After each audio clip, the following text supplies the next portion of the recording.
আপনার অডিওর সাউন্ড যদি হয় এরকম তাহলে জাস্ট এক ক্লিক এডিটিংয়ে সাউন্ডকে কাচের মতো পরিষ্কার করে নিতে পারেন। আমরা যে সময় সাউন্ড রেকর্ড করি তখন নানান ধরনের আওয়াজ রেকর্ডারটি ক্যাপচার করে নেয়, যার ফলে অডিওটি শুনতে ততটা ভালো লাগে না।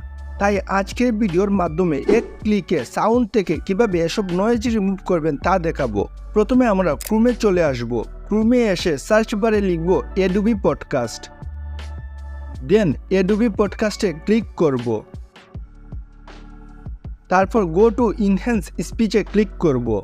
তারপর চুজ ফাইলে ক্লিক করে যে অডিওটি এডিট করতে চান সেটি এখানে দিয়ে দিবেন। তো আমি যে অডিওটি এডিট করব সেটিতে ক্লিক করব।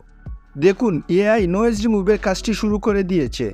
যদি অডিওটির ডিউরেশন বেশি হয় তাহলে অডিও থেকে নয়েজ রিমুভ করতে প্রায় 1 মিনিট সময় লেগে যাবে। আর যদি অডিওটির ডিউরেশন কম হয় তাহলে অডিও থেকে নয়েজ রিমুভ করতে 10 থেকে 15 সেকেন্ড সময় লাগবে। অডিও নয়েজ রিমুভ হয়ে গিয়েছে। এখন এখানে ডাউনলোড অপশনে ক্লিক করে অডিওটি ডাউনলোড করে নিব।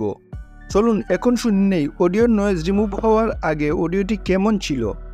আমরা যে সময় সাউন্ড রেকর্ড করি তখন নানান ধরনের আওয়াজ রেকর্ডারটি ক্যাপচার করে নেয়।